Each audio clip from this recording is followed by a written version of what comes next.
بسم الله الرحمن الرحيم الحمد لله رب العالمين. الصلاة والسلام على رسوله الأمين وعلى آله وصحابه الطيبين الطاهرين ومن تبعهم بإحسان إلى يوم الدين. أما بعد، وقال الله تعالى في القرآن الكريم: أعوذ بالله من الشيطان الرجيم. بسم الله الرحمن الرحيم. وما أرسلناك إلا رحمة للعالمين. وقال رسول الله صلى الله عليه وسلم: إنما بعثت لأتمم مكارم الأخلاق. صدق الله وصدق رسول الله صلى الله عليه وسلم. பேரன்பும் பெரும் கருணையும் கொடியும் மிக்க பேருபகாரி அல்லாஹ்விற்கே கோடான கோடி புகழ். நபிகள் நாயகம் முஹம்மது ரசூலுல்லாஹ் ஸல்லல்லாஹு அலைஹி வஸல்லம் அவர்களின் மீதும், அவர்களை பின்பற்றி வாழ்ந்த சகாபாக்கள், தாபிஈன்கள், தபை தாபிஈன்கள், உலமாக்கள், ஷுஹதாக்கள், சாலிஹீன்கள், இங்கு அமர்ந்திருக்கிற நம் அனைவரின் மீதும் அல்லாஹ்வின் அன்பும் அருளும் என்றென்றும் நிறைவாக உண்டாவதாக. அல்லாஹ்வின் கிருபையால் அவனுடைய பொருத்தத்தை நாடியவர்களாக அவனுடைய மாளிகையில் இஅ்திகாஃப் எண்ணியத்தோடு அமர்ந்திருக்கிற மார்க்க நண்பர்களே, அல்லாஹு ஜல்ல ஷானஹு தஆலா எந்த நல்ல விஷயங்களை தங்களுடைய வாழ்க்கையில் ஏற்று நடக்கும்படி கட்டளையிட்டுள்ளானோ அந்த விஷயங்களை தங்களுடைய வாழ்க்கையில் ஏற்று நடக்கும்படியும், எந்த விஷயங்களை விட்டு விலகி இருக்கும்படி கட்டளையிட்டுள்ளானோ அந்த விஷயங்களை விட்டு விலகி இருக்கும்படியும் எனக்கும் உங்களுக்கும் தக்வாவை கொண்டு இறை அச்சத்தை கொண்டு நசீஹத்து செய்தவனாக எனது உரையை ஆரம்பம் செய்கிறேன். அல்லாஹு ஜல்ல ஷானஹு தஆலா இந்த மனித குலத்திற்கு வழிகாட்டுவதற்காக வேண்டி வல்ல நபி ஸல்லல்லாஹு அலைஹி வஸல்லம் அவர்களை இந்த உலகத்தில் தேர்ந்தெடுத்தான். நபி ஸல்லல்லாஹு அலைஹி வஸல்லம் அவர்களினுடைய வாழ்வு அழகும் அற்புதமும் நிறைந்தது. அந்த வகையில் நபி ஸல்லல்லாஹு அலைஹி வஸல்லம் அவர்கள் பிறந்த மாதம் ரபீஉல் அவ்வல், முதல் வசந்தம் என்பது அதற்கு பொருள். நபி அவர்கள் பிறப்பதற்கு முன்பு அறியாமை காலத்தில் இருந்த இந்த உலகம் நபி ஸல்லல்லாஹு அலைஹி வஸல்லம் அவர்கள் பிறந்ததற்கு பிறகு வசந்த காலத்தை எதிர்கொள்கிறது. அல்லாஹு ஜல்ல ஷானஹு தஆலா நபி ஸல்லல்லாஹு அலைஹி வஸல்லம் அவர்களை பிறப்பதற்கு தேர்வு செய்த இந்த ரபீஉல் அவ்வல் எவ்வளவு தூரம் அழகான தேர்வு என்பதையும் புரிந்து கொள்ள முடிகிறது. ஹஜ்ரத் இப்னு அப்பாஸ் ரலியல்லாஹு தஆலா அன்ஹு அவர்கள் சொல்லுகிறார்கள், நபி ஸல்லல்லாஹு அலைஹி வஸல்லம் அவர்களோடு சம்பந்தப்படுகிற முக்கியமான 6 நிகழ்வுகள் திங்கட்கிழமை தான் நடந்தது என்பதாக சொல்லிவிட்டு அந்த 6ஐயும் சொல்லுகிறார்கள். முதலாவது, நபி ஸல்லல்லாஹு அலைஹி வஸல்லம் அவர்கள் பிறந்தது திங்கட்கிழமை தான். காபத்துல்லாவிலே ஹஜ்ருல் அஸ்வதை தன்னுடைய முபாரக்கான கரத்திலே பொருத்தியதும் திங்கட்கிழமை தான். வரலாறு நமக்கு தெரியும். நபி ஸல்லல்லாஹு அலைஹி வஸல்லம் அவர்களுக்கு 35 வயது இருக்கும். காபத்துல்லா மறு நிர்மாணம் செய்யப்படுகிறது. அப்போது ஹஜ்ருல் அஸ்வதை எடுத்து அந்த இடத்தில் பொருத்தக்கூடிய பாக்கியம் தங்களுக்கு தான் வேண்டும் என்று அவர்களுக்கு இடையே மிக பெரும் பிரச்சனை ஏற்பட்டு விட்டது. அப்போது அவர்கள் ஒரு முடிவிற்கு வருகிறார்கள். நாம் அனைவரும் உள்ளேயே அமர்ந்திருப்போம். முதலில் ஹரமிற்கு யார் வருகிறார்களோ அவர்களிடத்திலேயே முடிவு செய்யக்கூடிய பொறுப்பு ஒப்படைத்து விடுவோம். அவர்கள் என்ன சொல்கிறார்களோ அதன்படி செயல்படுவோம் என்பதாக அவர்கள் முடிவெடுத்து விட்டார்கள். இரவு முழுக்க காத்திருக்கிறார்கள். அந்த முதலாவது உள்ளே நுழையக்கூடிய பாக்கியம் பெற்றவர் யார் என்பதை எதிர்பார்த்து அதிகாலையில் நபி ஸல்லல்லாஹு அலைஹி வஸல்லம் அவர்கள் தான் முதலிலே காபாவில் அடியெடுத்து வைக்கிறார்கள். அனைவரும் சொன்னார்கள், இதோ சாதிக்கே வந்து விட்டார், அமீனே வந்து விட்டார், மிகவும் தகுதியானவரே வந்து விட்டார் என்பதாக நபி ஸல்லல்லாஹு அலைஹி வஸல்லம் அவர்களிடத்திலே நடந்தவைகளை சொன்னபோது நபி ஸல்லல்லாஹு அலைஹி வஸல்லம் அவர்கள் அழகான முறையிலே அந்த ஹஜ்ருல் அஸ்வதை காபத்துல்லாவிலே பொருத்துகிறார்கள். எப்படி என்றால், ஒரு போர்வையை விரித்தார்கள். அதில் ஹஜ்ருல் அஸ்வதை தன்னுடைய கரத்தால் எடுத்து வைத்தார்கள். ஒவ்வொரு கோத்திரத்திலிருந்தும் ஒருவரை அழைத்து அந்த போர்வையினுடைய நுனிகளை பிடித்து கொண்டு எடுத்து வருமாறு சொன்னார்கள். அனைவரும் அந்த போர்வையை பிடித்துக் கொண்டு ஹஜ்ருல் அஸ்வதை தூக்கி கொண்டு வந்தார்கள். பிறகு அருகே வந்தவுடன் நபி ஸல்லல்லாஹு அலைஹி வஸல்லம் அவர்கள் அந்த ஹஜ்ருல் அஸ்வதை தன்னுடைய முபாரக்கான கரத்தால் எடுத்து காபாவில் பொருத்தினார்கள். இந்த நிகழ்வு நடந்தது திங்கட்கிழமை தான். மூன்றாவது, நபி ஸல்லல்லாஹு அலைஹி வஸல்லம் அவர்களுக்கு அல்லாஹு ஜல்ல ஷானஹு தஆலா முதலாவது வஹியை அறிவித்தான் அல்லவா, அதுதான் நபி ஸல்லல்லாஹு அலைஹி வஸல்லம் அவர்களுக்கு நுபுவத்து வழங்கப்பட்ட தருணம். அது நடந்தது திங்கள்கிழமைதான். நான்காவது, நபி ஸல்லல்லாஹு அலைஹி வஸல்லம் அவர்களை ஹிஜ்ரத்திற்காக வேண்டி மக்காவை துறந்தது திங்கள்கிழமைதான். ஐந்தாவது, நபி ஸல்லல்லாஹு அலைஹி வஸல்லம் அவர்கள் மதீனாவில் நுழைந்ததும் திங்கள்கிழமைதான். ஆறாவது, நபி ஸல்லல்லாஹு அலைஹி வஸல்லம் அவர்கள் இந்த உலகத்தை விட்டு மறைந்ததும் திங்கள்கிழமைதான் என்பதாக ஹஜ்ரத் இப்னு அப்பாஸ் ரலியல்லாஹு தஆலா அன்ஹு அவர்கள் சொல்லுகிறார்கள். நபி ஸல்லல்லாஹு அலைஹி வஸல்லம் அவர்களோடு நெருக்கமான தொடர்புடைய 6 நிகழ்ச்சிகள் திங்கள்கிழமைதான் நடந்தது. முதலாவது, நபி ஸல்லல்லாஹு அலைஹி வஸல்லம் அவர்கள் பிறந்தது திங்கள்கிழமைதான். நபி ஸல்லல்லாஹு அலைஹி வஸல்லம் அவர்கள் காபாவிலே ஹஜ்ருல் அஸ்வதை பொருத்தியது திங்கள்கிழமைதான். மூன்றாவது, நபி ஸல்லல்லாஹு அலைஹி வஸல்லம் அவர்களுக்கு முதலாவது வஹி அருளப்பட்டு அவர்கள் நபியாக்கப்பட்டதும் திங்கள்கிழமைதான்.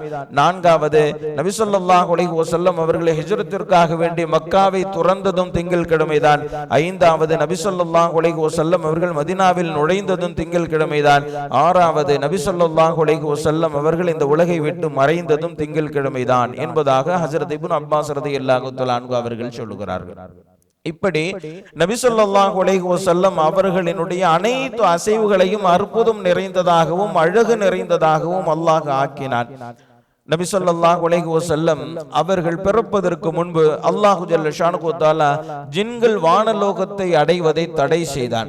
வரும் காலத்தை அறியக்கூடிய ஆசை ஜின்களுக்கும் உண்டு. எனவே அவைகள் அடுத்து என்ன நடக்க போகிறது என்பதை அறிந்து கொள்வதற்காக வேண்டி முட்டி மோதிக்கொண்டு வானலோகத்தில் அவர்கள் இருப்பார்கள். அங்கிருந்து கசியக்கூடிய செய்திகளை கொண்டு வந்து உலகத்தில் இருக்கக்கூடியவர்களிடத்திலே பரப்புவார்கள். இது நமக்கு தெரிந்த செய்திதான். ஆனால் நபி ஸல்லல்லாஹு அலைஹி வஸல்லம் அவர்கள் கூடிய செய்தியை ஜின்கள் எந்த வகையிலும் அறிந்து கொள்ள கூடாது என்பதற்காக வேண்டி வானலோகம் செல்லக்கூடிய ஜின்களுக்கு அல்லாஹ் ஜல்ல ஷானுஹு தஆலா தடை விதித்திருந்தான். இது போன்று உலகத்திலே பல மாற்றங்கள் ஏற்பட்டது. அந்த மாற்றங்களை கொண்டு வேதத்தை கற்றுணர்ந்தவர்கள் அந்த நபி அவதரித்து விட்டார் என்பதை நபி அவர்கள் பிறந்த உடனேயே தெரிந்து கொண்டார்கள். ஹலீமா அம்மா நபி ஸல்லல்லாஹு அலைஹி வஸல்லம் அவர்களுக்கு பால் கொடுக்கும் பாக்கியம் பெற்றவர்கள். ஹஜ்ரத் ஹலீமா அவர்கள் நபி ஸல்லல்லாஹு அலைஹி வஸல்லம் அவர்களை தன்னுடைய வீட்டிற்கு அழைத்து சென்று விட்டார்கள். அது முதல் அவர்களினுடைய வாழ்க்கையிலே பரக்கத்தோ பரக்கத்து, அபிவிருத்தியோ அபிவிருத்தி. சிறு வயதில் அவர்களுடைய நெஞ்சம் பிளக்கப்பட்டு அவர்களுடைய இதயம் கழுவப்பட்டு மீண்டும் பொருத்தப்பட்டது என்று ஒரு அழகான வரலாறு. அதை எப்போது ஹஜ்ரத் ஹலீமா அவர்கள் அறிந்து கொண்டார்களோ பயந்து போய்விட்டார்கள். அந்த குழந்தையை தூக்கி கொண்டு மீண்டும் மக்காவிற்கு வந்தார்கள். வந்து ஹஜ்ரத் ஆமினா அவர்களிடத்திலே சொன்னார்கள், இந்த குழந்தை ஏதோ ஒரு அற்புதம் நிறைந்த குழந்தையாக இருக்கலாம். என்னிடத்திலே இருந்தபோது இந்த குழந்தையினுடைய நெஞ்சம் பிளக்கப்பட்டு இதயம் கழுவப்பட்டு மீண்டும் பொருத்தப்பட்டதை நான் அறிந்தேன்.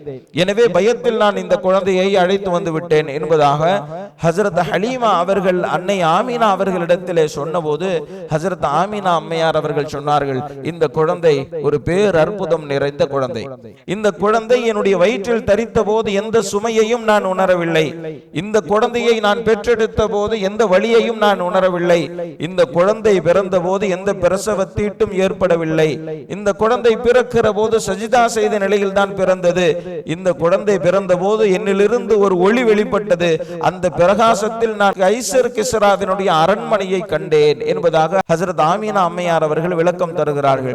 அப்போது ஹஜ்ரத் ஹலீமா அவர்கள் சொன்னார்கள், இந்த உலகத்தை தலைமையேற்று வழிநடத்தக்கூடிய குழந்தையாகவும் எதிரிகளை ஏற்றுக்கொள்ளும் வகையிலான குழந்தையாகவும் இருப்பதை நான் பார்க்கிறேன் என்பதாக ஹஜ்ரத் ஹலீமா அவர்கள் சொல்லி மீண்டும் அந்த குழந்தையை தூக்கிச் சென்றார்கள் என்கின்ற அற்புதமான வரலாறு.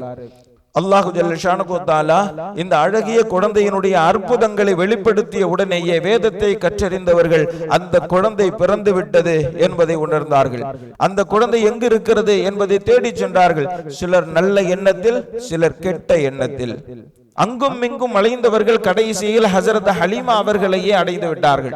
அவர்களிடத்திலேயே கேட்டார்கள், இந்த குழந்தை உங்களுடைய குழந்தையா?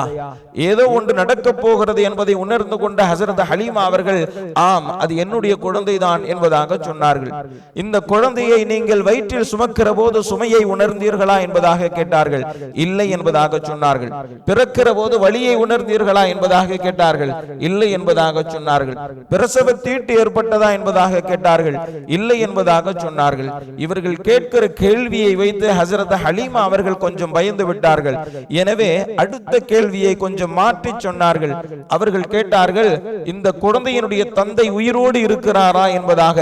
அப்போது ஹஜரத் ஹலீமா அவர்கள் ஆம், உயிரோடு தான் இருக்கிறார் என்பதாக தன்னுடைய கணவனை சுட்டிக்காட்டி சொன்னார்கள். அப்போது அவர்கள் சொன்னார்கள், அப்படி என்றால் நாங்கள் தேடி வந்த குழந்தை இந்த குழந்தை அல்ல. ஏனென்றால் அந்த குழந்தை பிறக்கிற போதே அனாதையாகத்தான் பிறக்கும் என்பதாக சொல்லிவிட்டு சொன்னார்கள், இந்த குழந்தையின் தந்தை மட்டும் மரணித்திருந்தார் என்று நீங்கள் சொல்லி இருந்தால் இந்த குழந்தையை நாங்கள் கொன்றிருப்போம் என்பதாக சொல்லிவிட்டு சென்றார்கள் என்கின்ற வரலாறை நாம் பார்க்கிறோம். அல்லாஹ் ஜல்ல ஷானஹு வ தஆலா நபி ஸல்லல்லாஹு அலைஹி வஸல்லம் அவர்களினுடைய வாழ்க்கையில ஏற்படுத்திய அத்துணை விஷயங்களும் அற்புதமும் அழகும் நிறைந்ததை நாம் பார்க்கிறோம். நபி ஸல்லல்லாஹு அலைஹி வஸல்லம் அவர்கள் இந்த உலகத்தை விட்டு மறைந்ததற்கு பிறகு போர்த்தி வைக்கப்படுகிறார்கள். நபி ஸல்லல்லாஹு அலைஹி வஸல்லம் அவர்களை காண்பதற்கு வந்த அவர்களினுடைய உயிர் தோழர் ஹஜ்ரத் அபூபக்கர் ரலியல்லாஹு தஆலா அன்ஹு அவர்கள் நபி ஸல்லல்லாஹு அலைஹி வஸல்லம் அவர்களினுடைய முகத்தை திறந்து நபி அவர்களை பார்த்து சொன்னார்கள், திபுத ஹய்யன் வ திபுத மய்யதன், வாழுகிற போதும் மனத்தோடு வாழ்ந்தீர், மறைந்ததற்கு பிறகும் மனம் கமழ்கிறீர் என்பதாக சொன்னார்கள். ஹஜ்ரத் அலி ரலியல்லாஹு தஆலா அன்ஹு அவர்கள் நபி ஸல்லல்லாஹு அலைஹி வஸல்லம் அவர்களை பார்த்து சொன்னார்கள், திபுத ஹய்யன் வ திபுத மய்யதன், வாழுகிற போதும் மனம் கமழ்ந்தீர், மறைந்ததற்கு பிறகும் மனம் கமழ்கிறீர் என்பதாக சொன்னார்கள். என்றால் நபி ஸல்லல்லாஹு அலைஹி வஸல்லம் அவர்களினுடைய பிறப்பு முதல் மறைவு வரையிலான அத்துணை அசைவுகளும் மனம் கமழ்ந்ததாகவே இருந்தது. அதைத்தான் ஹஜ்ரத் ஹஸ்ஸான் இப்னு சாபித் ரலியல்லாஹு தஆலா அன்ஹு அவர்கள் இப்படி சொல்லுவார்கள், خلقت مبرأ من كل عيب كأنك خلقت كما تشاء, எந்த குறையும் இல்லாமல் நீங்கள் படைக்கப்பட்டீர், நீங்கள் எப்படி விரும்பினீர்களோ அப்படி படைக்கப்பட்டீர் என்பதாக ஹஜ்ரத் ஹஸ்ஸான் இப்னு சாபித் ரலியல்லாஹு தஆலா அன்ஹு அவர்கள் சொல்லுவார்கள். அப்படி நபி ஸல்லல்லாஹு அலைஹி வஸல்லம் அவர்களினுடைய படைப்பு ஒரு பரிபூரணமான படைப்பு, எந்த குறையும் இல்லாத படைப்பு. நபி ஸல்லல்லாஹு அலைஹி வஸல்லம் அவர்களினுடைய அன்னையார் ஹஜ்ரத் ஆமினா அவர்கள் மறைந்ததற்கு பிறகு அப்துல் முத்தலிப் அவர்கள் பொறுப்பெடுக்கிறார்கள். மக்காவினுடைய மிகச்சிறந்த தலைவராக இருந்தவர்கள். எனவே தான் அவர்களுக்கென்று தனியாக கஅபத்துல்லாஹ்விற்கு அருகிலே ஒரு இருக்கை அமைக்கப்பட்டிருக்கும். அந்த இருக்கையில் யாரும் அமர மாட்டார்கள், அப்துல் முத்தலிப் மட்டும் தான் அங்கே அமர்வார்கள். ஏனென்றால் அவர்கள் மக்காவினுடைய பெரும் தலைவராக இருந்தார்கள். மக்காவில் எந்த பிரச்சனைகள் ஏற்பட்டாலும் சரி, மக்கள் அப்துல் முத்தலிப் அவர்களிடத்திலே தான் வந்து முறையிடுவார்கள். அதற்கான தீர்வை தரக்கூடியவராக அப்துல் முத்தலிப் அவர்கள் தான் இருப்பார்கள். நபி ஸல்லல்லாஹு அலைஹி வஸல்லம் அவர்கள் சிறியவராக இருக்கிறார்கள். ஒரு முறை நபி ஸல்லல்லாஹு அலைஹி வஸல்லம் அவர்கள் அந்த இருக்கையிலே அமர்ந்து விட்டார்கள்.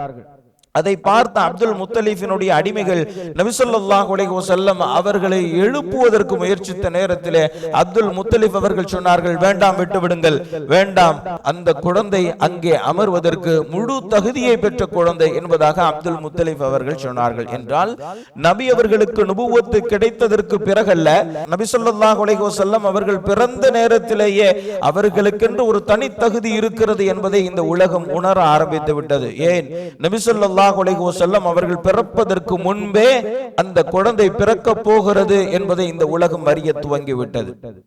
அப்துல் முத்தலிப் அவர்கள் மரணமாகிற நேரத்தில் அபு தாலிப் அவர்களை அழைக்கிறார்கள். சொன்னார்கள், இந்த குழந்தையை கவனத்தோடு பாதுகாத்து வளர்க்க வேண்டும், இந்த குழந்தைக்கு முழுமையான மரியாதை கொடுத்து வளர்க்க வேண்டும்.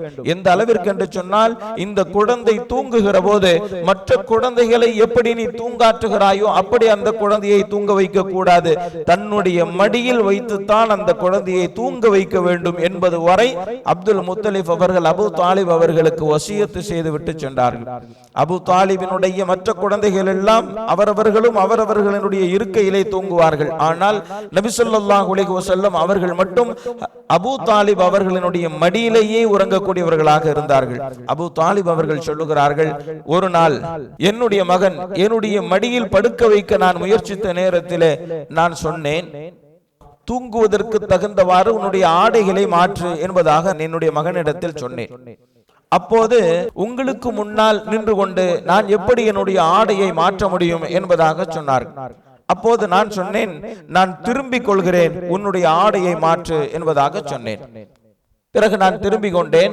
நபி ஸல்லல்லாஹு அலைஹி வஸல்லம் அவர்கள் தன்னுடைய ஆடையை மாற்றிக்கொண்டார்கள். பிறகு மாற்றியதற்கு பிறகு நான் மீண்டும் நபி ஸல்லல்லாஹு அலைஹி வஸல்லம் அவர்களை பார்க்கிற போது நான் ஆச்சரியப்பட்டேன். நபி ஸல்லல்லாஹு அலைஹி வஸல்லம் அவர்களினுடைய முகமும் அவர்களினுடைய மேனியும் ஒளி வீசக்கூடிய ஒரு விளக்கை போன்று மின்னுவதை நான் கண்டேன் என்பதாக அபூ தாலிப் அவர்கள் சொல்லுகிறார்கள். மேலும் அபூ தாலிப் அவர்கள் சொல்லுகிறார்கள், அவர்களிடத்திலே 2 வகையிலான ஆச்சரியத்தை பார்த்தேன். நபி ஸல்லல்லாஹு அலைஹி வஸல்லம் அவர்கள் ஒவ்வொரு நாளும் தூங்கி எழுகிற போது சுர்மா இடப்பட்ட நிலையில் இருப்பார்கள், அவர்களுக்கு எண்ணெய் தேய்க்கப்பட்டு தலை சீவப்பட்ட நிலையில் இருப்பார்கள். இது முதலாவது அவர்களிடத்தில் நான் கண்ட அதிசயம். இன்னொன்று, எப்போதெல்லாம் நபி ஸல்லல்லாஹு அலைஹி வஸல்லம் அவர்கள் எழுந்து விடுவார்களோ அவர்களினுடைய விரிப்பை மடிக்கிற போது கஸ்தூரி போன்ற மனம் கமழ்வதை உணர்கிறேன் என்பதாக அபூ தாலிப் அவர்கள் சொன்னார்கள். அப்படி அற்புதம் நிறைந்தவர்களாகவே அல்லாஹு ஜல் ஷானுஹு தஆலா நபி ஸல்லல்லாஹு அலைஹி வஸல்லம் அவர்களை ஆக்கினார். நிறைய பேர் கொண்ட குடும்பம் என்னுடைய குடும்பம். உண்பதற்கு போதுமான உணவு இருக்காது.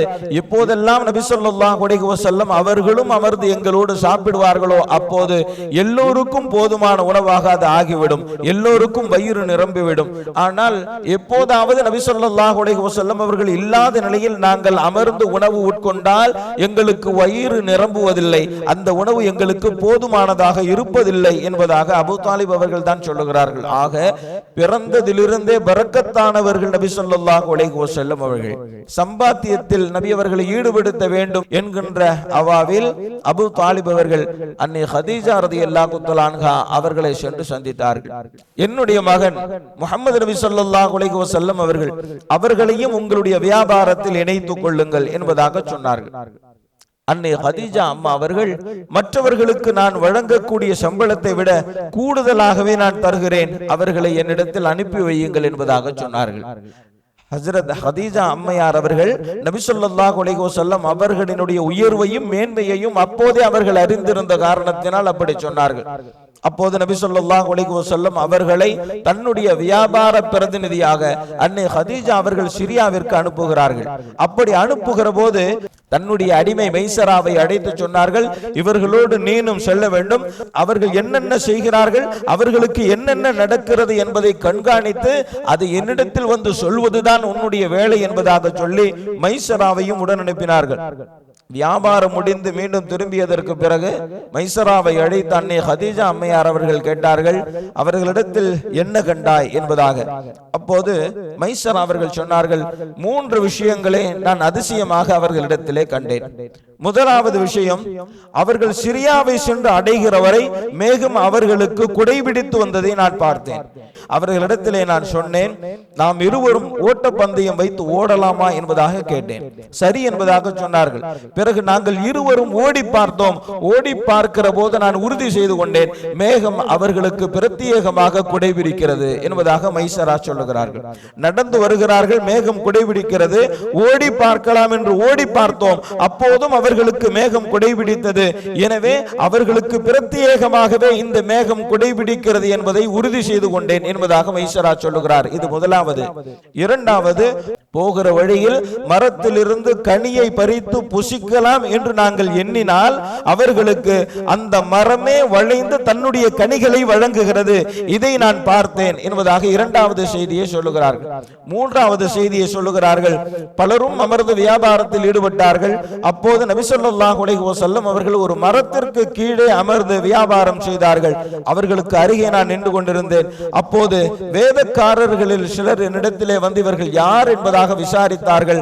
நான் அவர்கள் குறித்து சொன்னேன். அவர்கள் என்னிடத்தில் சொன்னார்கள், ஏன் நாங்கள் விசாரிக்கிறோம் என்றால் இந்த மரத்திற்கு அடியில் நபிமார்களை தவிர யாரும் அமர்ந்ததில்லை என்பதாக சொல்லிவிட்டு சென்றார்கள். இந்த 3 செய்தியையும் நான் கண்டேன் என்பதாக மைசரா தன்னுடைய எஜமானி அம்மா ஹஜ்ரத் ஹதீஜா ரலியல்லாஹு தஆலா அன்ஹா அவர்களிடத்திலே சொல்லுகிறார்கள்.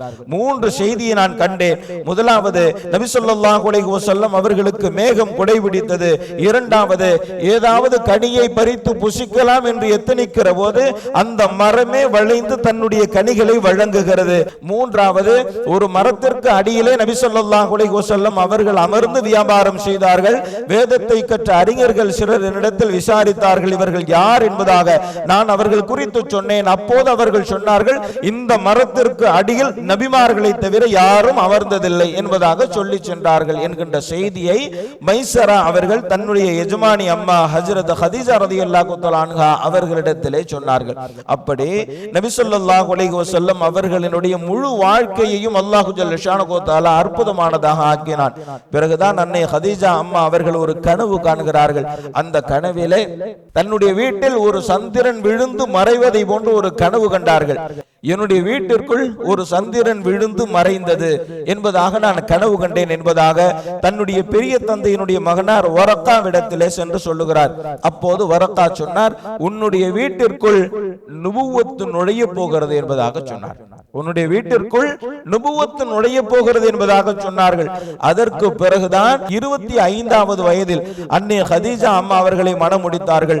40வது வயதில் நபி ஸல்லல்லாஹு அலைஹி வஸல்லம் அவர்களுக்கு நுபுவத்து வழங்கப்பட்டதல்லவா? அப்படி வழங்கப்படுகிற நேரத்தில் நபி ஸல்லல்லாஹு அலைஹி வஸல்லம் அவர்களுக்கு முதலாவது வஹியை பார்த்தவுடன் பதட்டம் ஏற்பட்ட நேரத்தில் என்ன ஏற்பட்டு விட்டது என்கின்ற விளக்கம் பெறுவதற்காக வேண்டி அன்னை ஹதீஜா அம்மா அவர்கள் வரக்காவிடத்திலே தான் அழைத்து சென்றார்கள். அப்போது வரக்கா நபி ஸல்லல்லாஹு அலைஹி வஸல்லம் அவர்களுக்கு வந்த வஹி என்பது அவர்களை நபியாக அங்கீகரித்து விட்டது என்கின்ற தகவலையும் அவர்கள் தான் சொன்னார்கள். ஆக நபி ஸல்லல்லாஹு அலைஹி வஸல்லம் அவர்களுக்கு நுபுவத்து வழங்கப்படுவதற்கு முன்பே இவர்கள் நபிக்கான அத்துணை தகுதியையும் பரிபூரணமாக பெற்றிருக்கிறார்கள் என்பதை வேதம் கற்றறிந்தவர்கள் உணர்ந்து கொண்டார்கள். உலகத்தில் ஏற்பட்ட பல்வேறு மாற்றங்கள் அதை மேலும் மேலும் உறுதிப்படுத்தியது என்பதுவெல்லாம் நபி ஸல்லல்லாஹு அலைஹி வஸல்லம் அவர்களினுடைய அற்புத வரலாற்றிற்கு சான்றாக அமைகிறது. நபி ஸல்லல்லாஹு அலைஹி வஸல்லம் அவர்கள் குறித்து நாம் மீண்டும் மீண்டும் பேசுவதற்கான காரணம் இதுதான்.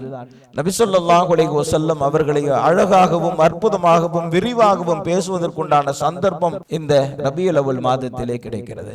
இந்த ரபியுல் அவ்வல் மாதத்தில் நபி ஸல்லல்லாஹு அலைஹி வஸல்லம் அவர்கள் குறித்து பேசப்படாத சபை அழகான சபையாக அமைவதில்லை.